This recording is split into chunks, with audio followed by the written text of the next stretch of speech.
Hello out there, and thanks so much for joining us for this episode of the Brave Files podcast. I'm so glad you're here with us today because this is a special episode for me. Today, I'm joined by my good friend, Trish King. Trish is America's first transgender infantryman, and quite frankly, that's just one of the things that makes Trish such an exceptional human. But she joins us today to talk about transitioning while in the military, fighting for transgender rights. She's a regular on Capitol Hill, and maybe you even saw her appearance on The View, which is just one of the incredible things that Trish shares with us. We're airing this episode today specifically in honor of Veterans Day, which is this coming Monday. Trish has just retired from a career in the military, and her story is so beautiful and inspiring and unbelievably brave. So make sure you've got a good cup of coffee and you're buckled up and ready for this extraordinary episode. Bold, intentional faith. This is Heather Vickery, and you're listening to The Brave Files, stories from people living courageously. When we choose bravely in big and small ways, it powerfully elevates our lives. I hope these stories connect with you and encourage you to embrace bravery in every possible way, day after day. Together, we can build a movement of courageous living that enriches both our lives and our communities.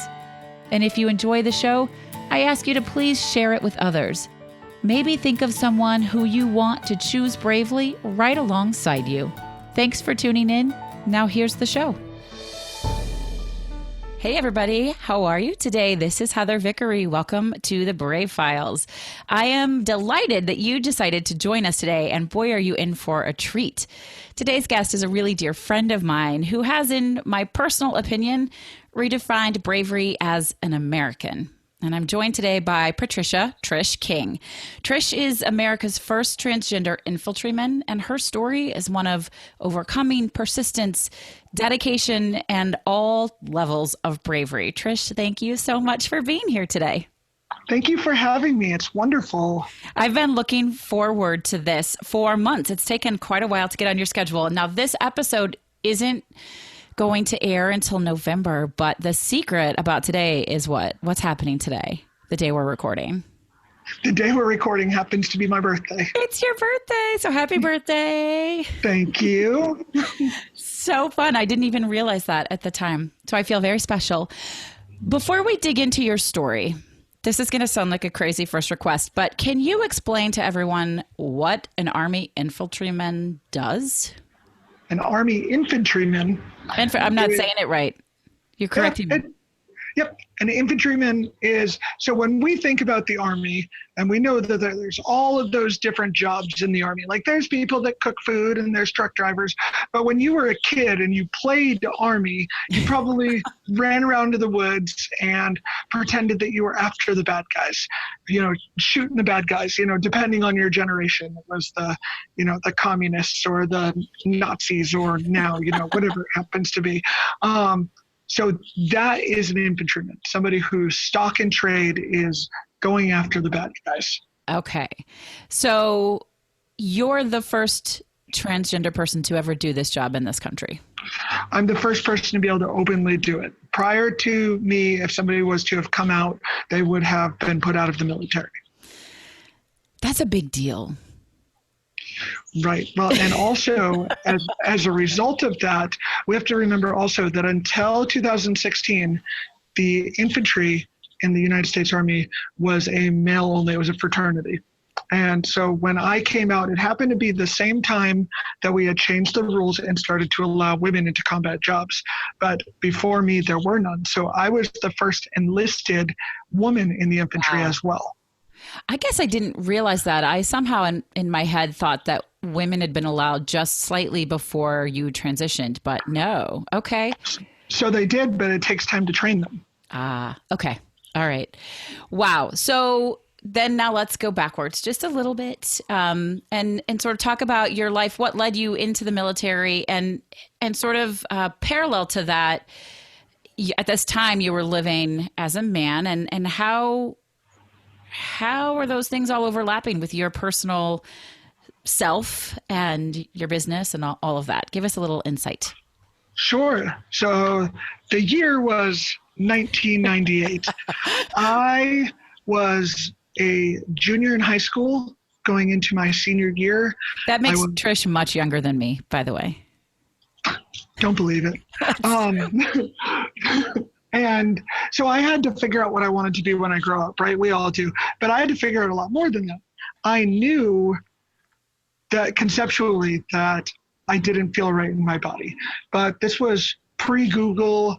You know, if you wanted to get on the internet, you had to listen to the dial tone and hear, well, you know, you've got mail from AOL. So there was no real place that you could go to ask these sorts of questions.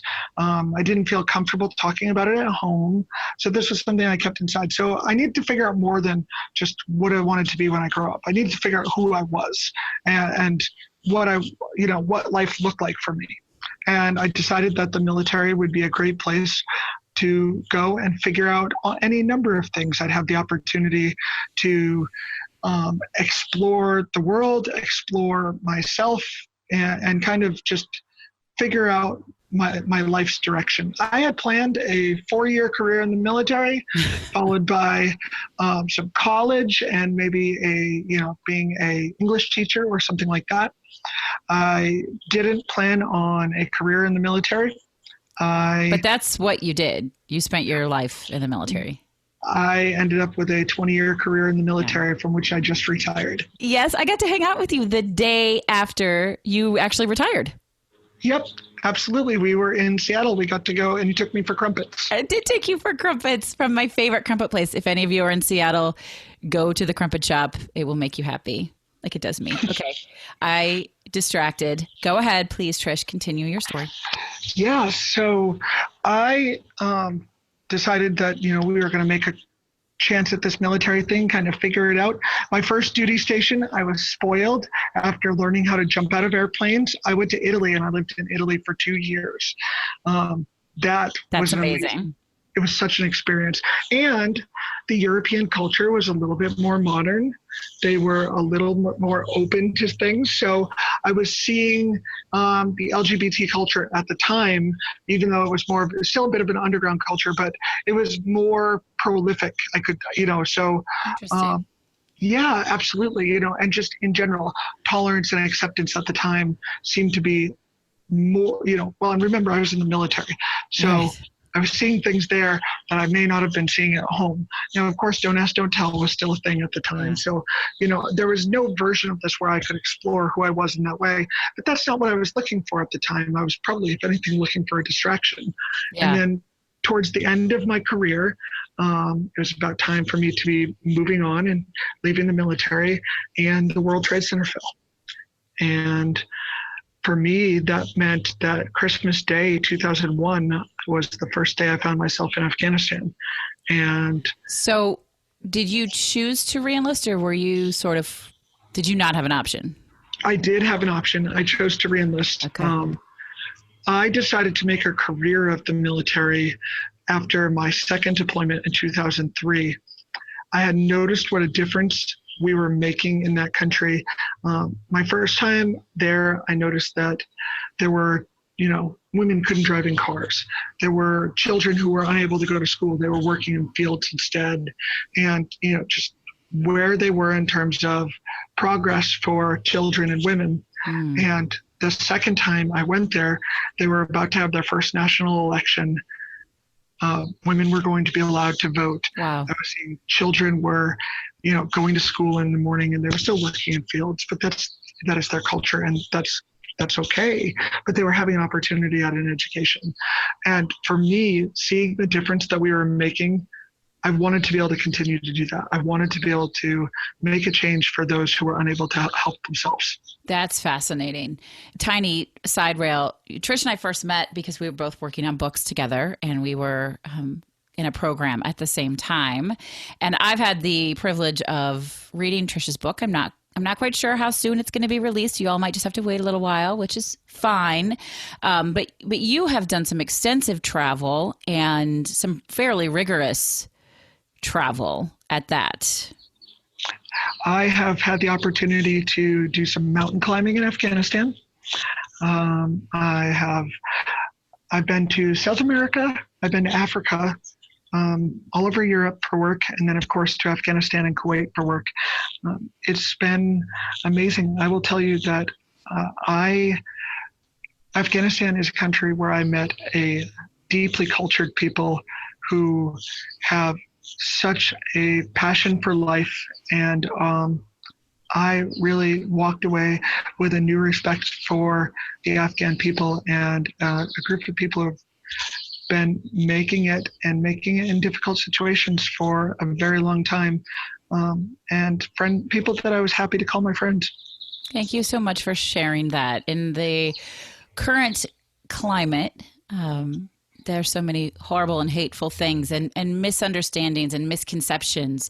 And I appreciate that you're able to say, we need to not judge people by what other people have to say and do. Get to know people for yourselves, make your own decisions. And I know plenty of people from all sorts of different Middle Eastern countries, and there are lovely people everywhere. And there are not lovely people everywhere, but but you're a mom and I am a mom.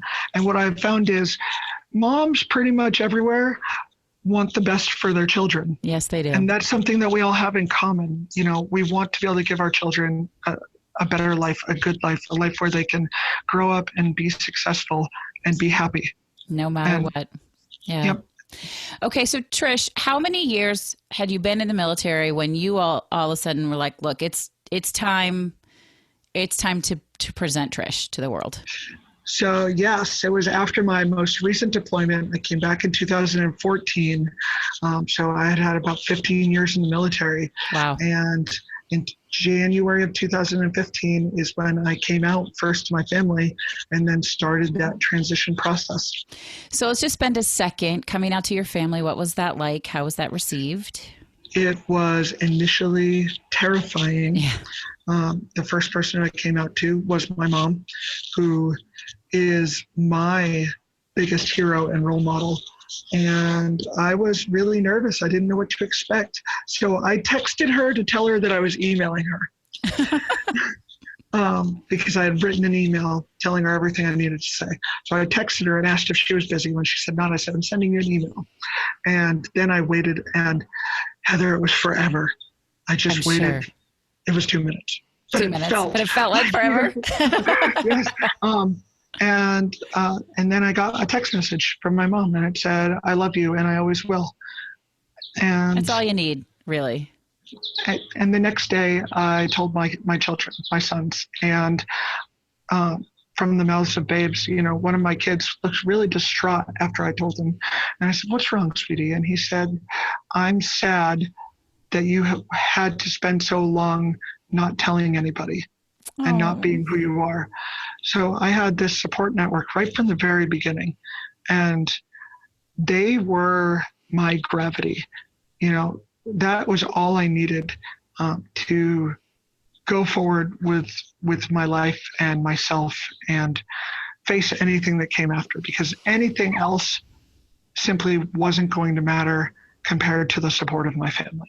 That's beautiful and wonderful. And dare I say lucky. It should always be that way, but it just isn't for so many people who transition. And I'm grateful that you, my friend, have had that experience. Absolutely. And I am so blessed to have it, because you're right. It's not something that everybody is as fortunate to have. Okay. So family went well, maybe surprised. There's an adjustment for everyone. Sure. How did work go? What does the U.S. Army have to say about this? Well, at the time, the U.S. Army had to say that is not allowed, and unfortunately, I would have to be discharged from the military. But 2 weeks later, they changed their stance and elevated the discharge authority in anticipation of the Department of Defense's new policy allowing open transgender service. So while I did face the possibility of discharge, it was not long-lived, and I was allowed to continue to serve. And that was an Obama era policy change, right? That is correct, yes. Okay. All right. So that's the reason that you were able to stay. And so this is a long story. You've written a very long book about it. And I'm trying to get this done and talk about all sorts of things in this short time we have.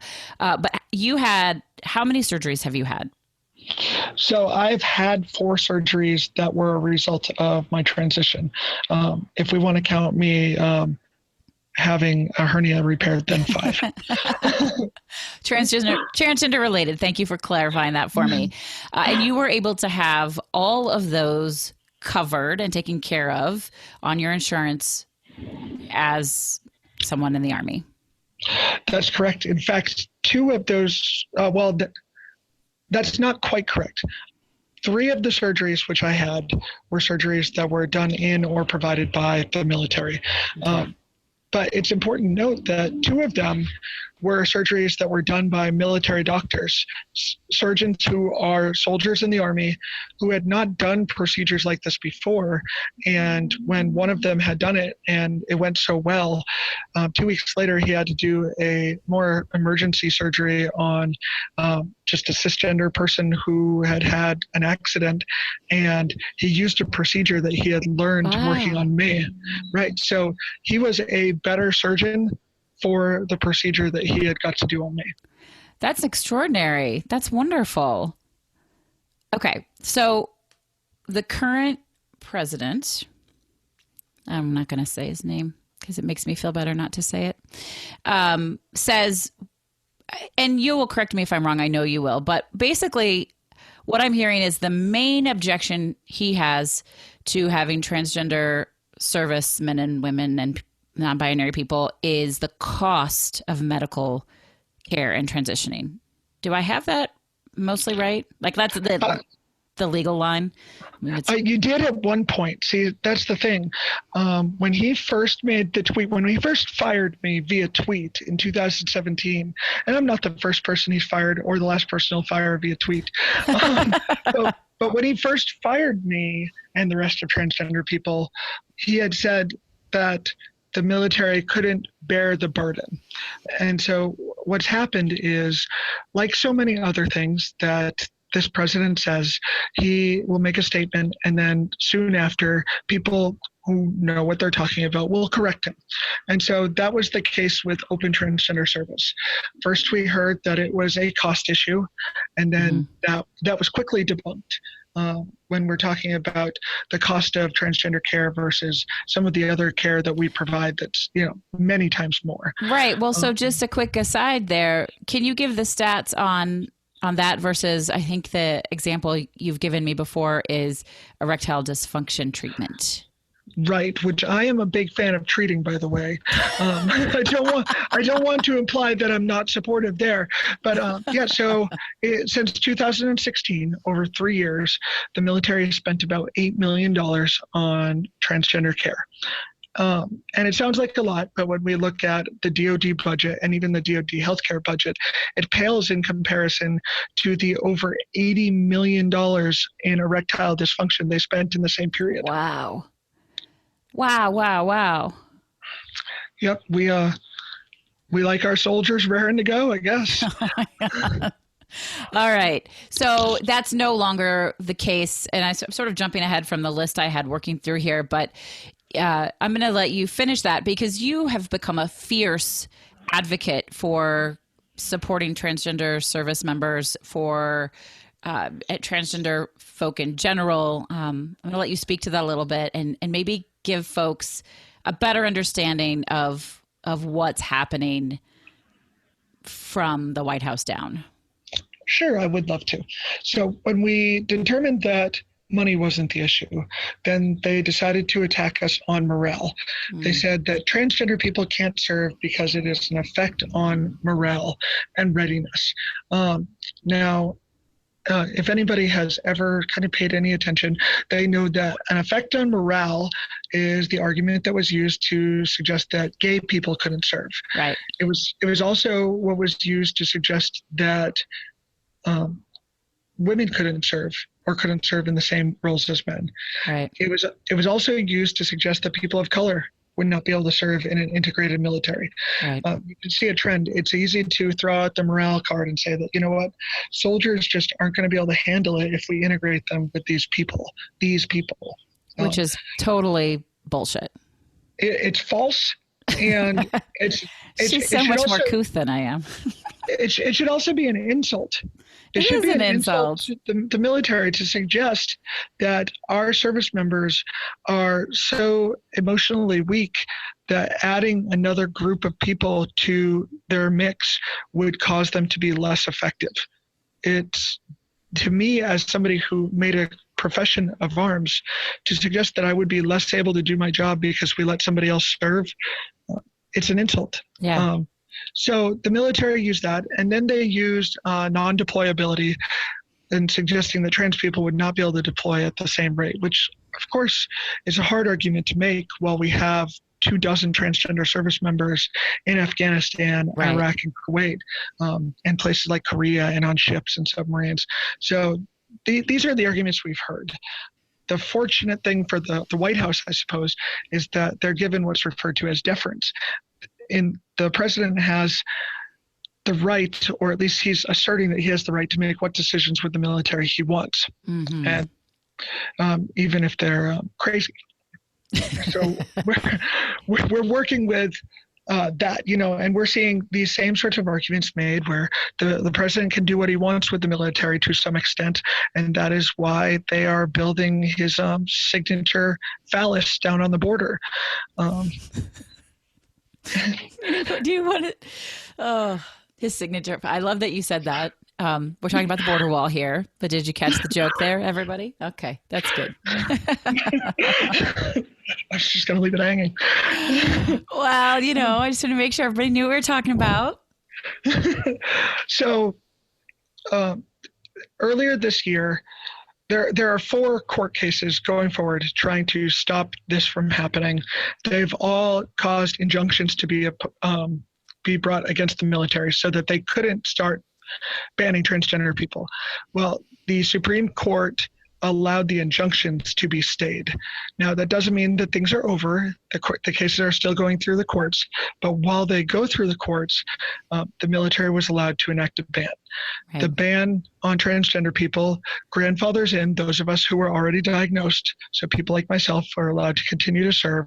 But if you didn't have a diagnosis... And let's talk about diagnosis. What are you diagnosed with? You're diagnosed with gender dysphoria. Gender dysphoria. Okay. And so if you didn't receive that diagnosis of gender dysphoria prior to the 12th of April, 2019, then you are not able to transition in the military. You could, in theory, come out and say that you are a transgender, but you're not able to transition. And if you are suffering any distress from your dysphoria, then you can be discharged.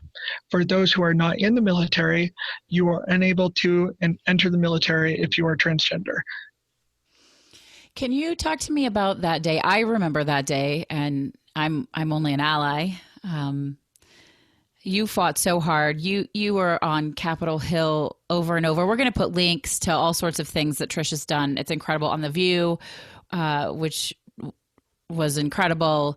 So many different things. Can you just tell us for a second what April 12th felt like for you? I did deal with a moment of maybe a little bit of a feeling of defeat. Yeah. Absolutely. It was hard. And in fact, I believe that you and I, we had a conversation that day talking about it. And absolutely, it was challenging. But every time I started to kind of get down, I would find that I was tempering it with the knowledge that this means that we're going to have to work that much harder now to get where we need to be. At no point in time have I viewed this as a defeat. It was just a question of how much further forward our finish line had been moved. There was a time during the Obama era where open transgender service was a dream that was realized, and I thought I'd crossed the finish line. And it turned out that that was not the case, and that we still have more work to do. In my view, the military is, people like to say the military is not a social experiment, and I agree.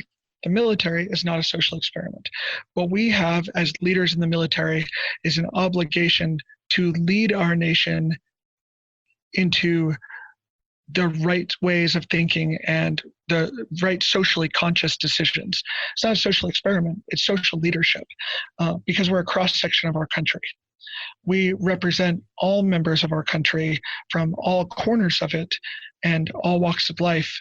And we have a responsibility to be the leaders that we're viewed as by our country, which has a bit of a hero culture. So it's important for so many reasons. It's important for so many reasons for us to realize this dream and achieve this goal of open transgender service, because what it does is it opens up the dream of a country where transgender Americans can live authentically and have opportunity. And that trickles all the way down to our children. It sure does. You made me a little bit weepy there, Trish. A little bit weepy. It's frustrating to think, and it's not just this issue. There's so many issues to think we've crossed this finish line. We're growing, we're going in the right direction, and to just constantly get sort of smacked back down, quote unquote, into place. It's really hard to keep going and doing this intense level of advocacy work, both for us as LGBTQ people, for you as transgender, as allies, as anti-racist workers, racism workers, all of these things. Like, it's exhausting, and I keep doing it and you keep doing it, but it's really challenging. It absolutely is. There are a lot of things that you really you have to be realistic about your goals and understand that this is a marathon, not a sprint. Because if you try to sprint it out, and don't give yourself the appropriate self-care, you're going to burn yourself out, and you're not going to be there to see the end of this fight. So how do you give yourself the appropriate self-care to keep doing the work you're doing? Part of it is retreating into my family and having the support network of my family that I do. Days like today, where I was able to enjoy some time with my kids and my mom at the beach when I came and visited my mom. I tend to be a solitary person sometimes, so just moments of quiet and peace and the ability to gather my thoughts. It looks different for everybody, though, doesn't it? It sure does. It sure does. But that's why I like to ask that question, though, because I think some folks just don't know they don't know what their options are. They think it means a vacation or a pedicure or a massage, and it just doesn't. It can, but it doesn't have to be that. It can be solitude or a walk or time at the beach with your family. It can be all sorts of things. And hearing how other people care for themselves, I believe, offers inspiration to people who are struggling to give themselves the appropriate care. I propose something I used to do for to help provide self-care to those in the organization, the trans military organization, was I used to host an online Wine Wednesday. Love it. Was like Why are we not doing that right now? Well, and so that's what I would tell people is wine or grape juice or whatever your beverage or libation of choice is, and some video conferencing with your friends and allies, and just a glass of wine and a catch-up, a check-in is a great opportunity for accountability. Yes. And for just making sure that everybody's checking in and doing okay. And you can do it right from the virtual safety of your phone and a box of cheap wine. I love it. Maybe we'll do a Brave Files check-in thing. You guys listen. Let me know if you're into that. If you like that idea, maybe like once a month or whatever, we could do a virtual Brave Files thing. We could all hang out and hear what you're up to. And you guys let me know. Send me a message, respond, text, email, Facebook, Instagram, whatever works. And let me know if you're digging on that. Or maybe we'll make it, even better. Maybe we'll make it a Patreon thing. And I can raise a little money to help keep the show going. I like that idea. All right, we're going to think about that. I like it. I'll be there. Thank you. I mean, I have to get you as a Patreon supporter first. Trish. Yes. Which is great. It's important because this work we do is hard and takes a lot of money to keep going. Can you share with us, now that you're out of the military, how are you continuing this work of advocacy and awareness? How are you spending your time? I was very nervous when it was time for me to leave the military. I didn't want to be defined simply as a service member, a soldier, even be it a transgender infantry member, even be it the advocate that I was. I've had an opportunity while serving in uniform to advocate for not only my community, but those in the margins. Mm-hmm. I wanted my next act, my second act, if you will, to be commiserate with the first. I wanted to be as powerful as my first act. Yeah. And I wasn't sure at first how I was going to do that. But if you want to be a country music star, you move to Nashville. If you want to be a movie star, you move to Hollywood. If you want to find a way to change the world, you move to Washington, D.C. So that's what I did. Well, and those of you listening who want to change the world, you can change the world from home, but Trish had the ability to move to Washington, D.C. Yes. Please don't, you know what? Please don't let that suggest that you can't make a difference from anywhere. For me, what that meant was that I wanted to continue advocating to those members in Congress who had the ability to make meaningful changes in bills and with their votes, and to remind them that each one of us has the ability to make changes with our votes. That's right. I need them to do their job. That's right. And you have some pretty powerful friends up on the Hill. Sure. So as I write my book and edit my book, I was fortunate to have Congressman Joe Kennedy write the foreword. And it was incredibly kind of him to take on that and do that. I look forward to being able to share that with folks. I can't wait. And yeah, absolutely. When you do this kind of work for long enough, you have the opportunity to meet some wonderful people and amazing allies. And some of them happen to hold seats in Congress or in other places. And they're the folks that I need to remind that they need to get stuff done. Yeah. I love it. I'm so grateful for the work you're out there doing. And I know you're so passionate about it. And it's not just because it affects you personally. And the work that you're doing has such a ripple effect for other minority groups. It's really, I think it's really great. Does it feel brave to you? Because I mean, it's so brave from where I stand, but does it feel brave to you? It doesn't feel brave to me. If I can, one of the words that I used was bold. I would say that the things that I do are bold. They're audacious. Yeah. But for me, every time I've made one of these decisions from the first decision to do the very first newspaper story that ended up on a Sunday front page to everything I have done since then, every one of those decisions felt necessary. Yeah.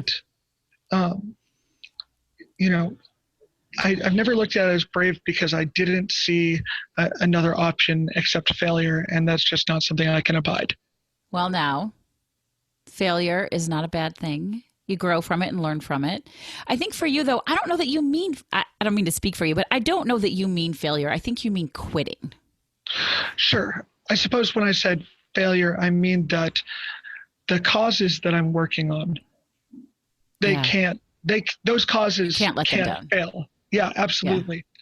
Open transgender service for women, the ability for minorities to continue to serve, which has been something that has been problematic.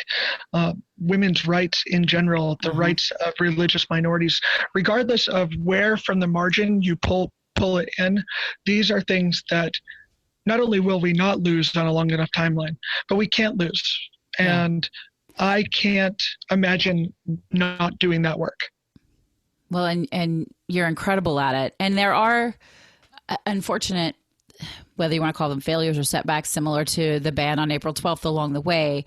But it's not going to stop you. It's not going to stop any of us from seeing these things through to fruition.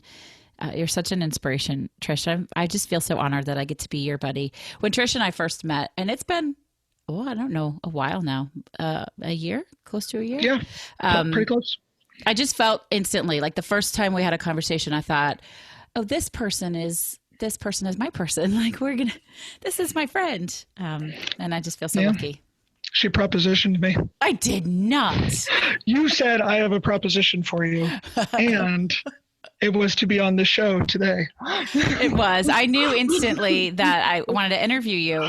I absolutely did know I want to do that. You made it sound so nefarious, my friend. You're so funny.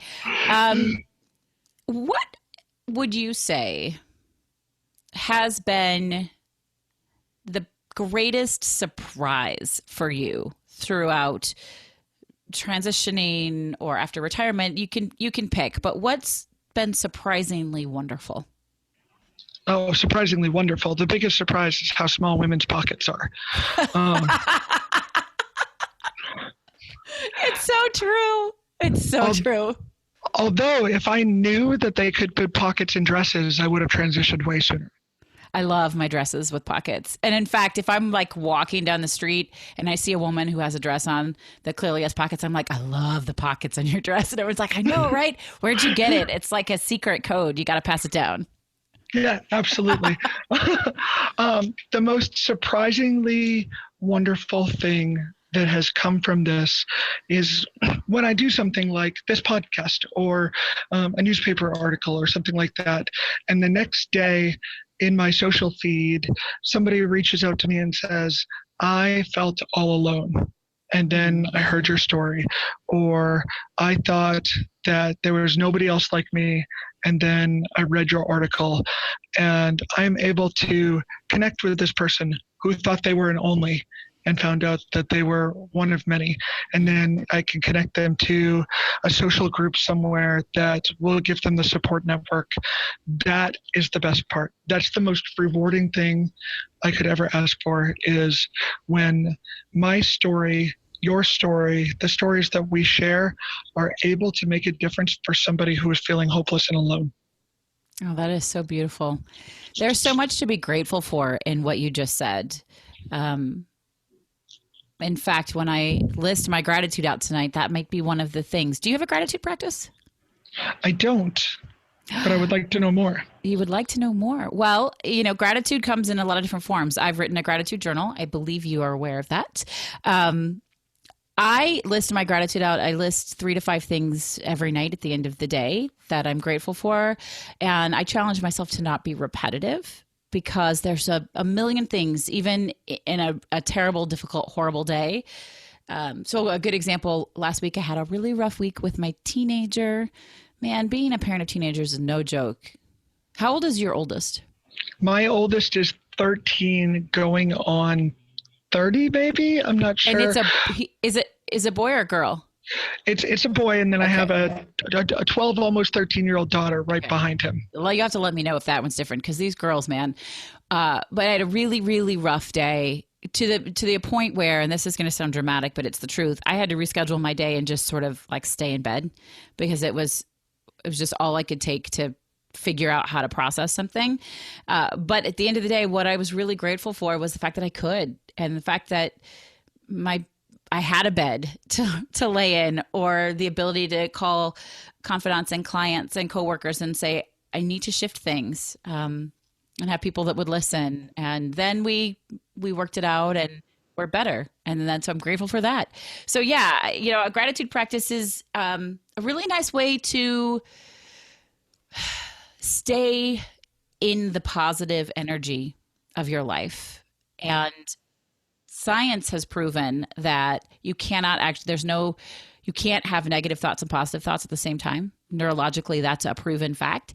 So the choice is sort of up to you if you want to dig in, even when you feel icky, into the things to be grateful for, and manifest that and be in that space. So I challenge you, my friend, to start a gratitude practice. What do you say? I love that idea. I'd love to make it intentional. Yes. Okay. So challenge accepted. I love how you brought intentional into it. Intention is a really big word that I am fond of. So yeah, I challenge you. I challenge all of you. If you don't have a gratitude practice, get one. You can grab my gratitude journal, but you don't have to. You can do it at home. You can do it with your friends, a million different ways. Tell me about it. I want to know, how are you practicing gratitude? And Also, you've had setbacks, Trish, but there are so many wonderful things that have happened. How do you celebrate your wins and your successes, whether they're big or small? Chocolate. Yes. Mostly chocolate. Me too. So you talk about gratitude practices and a gratitude journal, and I love that idea. Speaking of which, I've been meaning to get your gratitude journal. It's been on my to-do list for a little while now. One of the things that I think is important is when you're having difficult times, I like having, I save those positive messages and the positive emails and things like that to remind me of absolutely the successes. So when I have a really good day, that I get that email or I get that message or something goes positive, I'm excited to add those to kind of the scrapbook, because I know that there's going to be a day that's a hard day, and I'm going to be glad to be able to go back to that and remember that success or that time that I was able to boost somebody else up. Yeah, I love that you do that and keep it and revisit it. Also, it just goes to show how much it means when we take the time to tell somebody they did a good job or they impacted our lives in a positive way. In that moment, like right then, that feedback is so powerful. So if you're out there and you're thinking about somebody or they've created something for you or made you feel good, just go right now and tell them, because it's going to make them feel so great and it's going to make you feel great. So thank you for sharing that, Trish. And it doesn't cost anything. Not a thing. And it's the impact is extraordinary. Really. This is my challenge to all of you listeners today. Go out and tell people nice things and how they're making you feel and share all those positive thoughts, because it's tremendous. Man, we are calling people to action today. I know. We're getting you moving. I like it. We do have to eventually end this interview, though, although Trish and I have proven that we could talk for days. But we're going to have to ask the last question, which is one that I am really passionate about, as all of you who listen regularly know. Trish, what is your favorite charitable organization to support? For me, it's one that's close to home. The Modern Military Association of America is an organization that has gone through tremendous transformation. It started as OutServe, and then paired with an organization called the Service Members Legal Defense Network and became OutServe SLDN.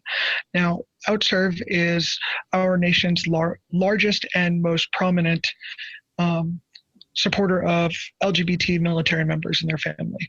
As time went on and it was time to evolve, OutServe partnered with another organization called AMPA, the American Military Partners Association. And that was an organization dedicated to the partners of LGBT service members. So they became the Modern Military Association of America. And what it does is it advocates for LGBT service members, the family members of LGBT service members, or LGBT family members, for instance, transgender children of maybe cis-identifying and straight-identifying service members and their families, as well as veterans, with over 75,000 members in their network who we are able to support. So I love that. They were huge in the repeal of Don't Ask, Don't Tell. Now they are taking up the mantle for transgender rights in the military, as well as the rights of service members who are presenting with HIV and things like that. Wow. That sounds like an incredible organization. So they'll be our charity of the week for the following week of the interview. And you guys, listeners, friends, go check them out. If you have something to give, whether it's money or time, please do that. Otherwise, like their Facebook page or wherever you can find them. Share it with somebody who might benefit from it. This is our call. This is our actual call to action. As Trish said, we've given you several today, but this is our actual call to action, is to do the little things that bring us together. We are more alike than we are apart. But if we don't stand up and speak up and keep our eyes open, we cannot all rise up together, and we need to do that. So please do me a favor and go and get to know the organization a little bit. And thank you, Trish, for sharing them with us. Thank you. Okay, friend, can you share your 3 words with us one last time? I can. My words were bold, intentional, and faith. Let's just talk about faith for 1 second. You haven't mentioned religion at all. Are you referring to religion when you say faith, or just sort of universal faith? So when I say it, I am referring to my religious faith. I am, like so many, reluctant to use the word religion, but I am a person of faith, and I draw tremendous strength from that. And my faith over the years has evolved. My faith relationship has evolved. And it has grown to include a concept of humanism and a faith in the power of all of us to be better people and leave the world better. So while my faith does have an element that reaches up, it also reaches out to the potential of all of us. And I could not be as successful as I am if I didn't have my faith in my God, my faith in all of us, and my faith in our ability to get things done. There are days when all feels lost, and those are the days when I draw into my faith in all of those things and believe in something that I can't see or touch.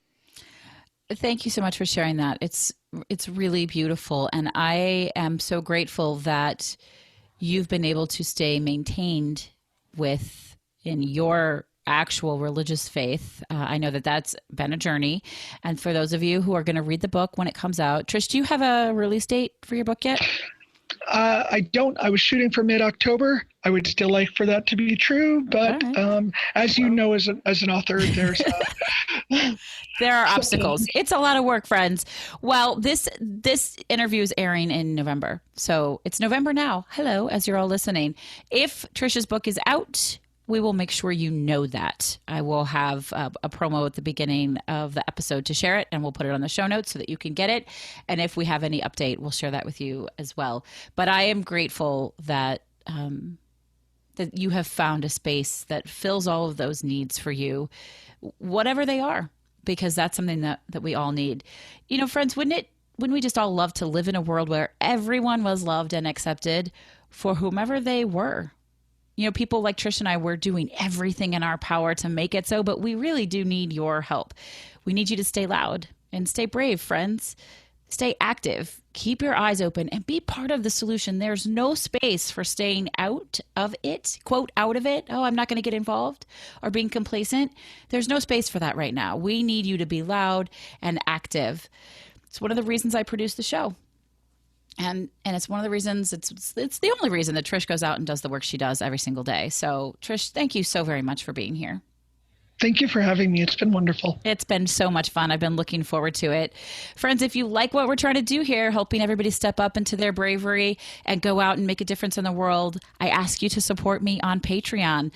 This show is a joy to do, but it takes a lot of time and a lot of money, and I cannot do it without your help.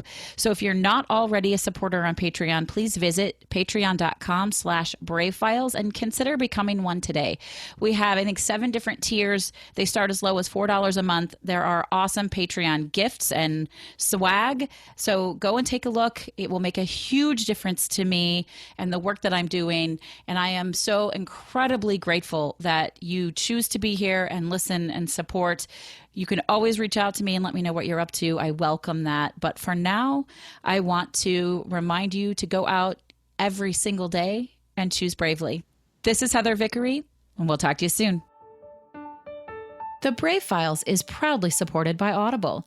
If you enjoy listening to podcasts, you're sure to love listening to your favorite books on Audible. Get your free 30-day trial complete with a credit for a free audiobook download today simply by visiting audibletrial.com/thebravefiles.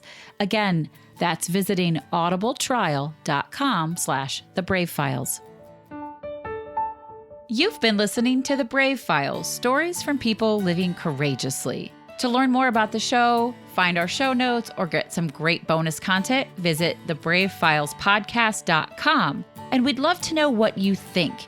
You can give us a call at 312-646-0205. Let us know your thoughts on the episode, the show in general, or maybe share with us how you're out choosing bravely. This episode is brought to you by Vickery & Co. Success Coaching, coaching that helps you maintain a life well lived and a business well run. Learn more at vickeryandco.com. Our music is produced by Matt Lewis. Follow him on Instagram at mattmmusic or visit his website, theunionband.com. We couldn't do any of this without our extraordinary audio engineer, Andrew Olson. Learn more about him and check out his work at findandrewolson.com. And special thanks to our associate producer, Kim Statler. I'm your host and executive producer, Heather Vickery. Thanks for tuning in, and we'll talk to you next week.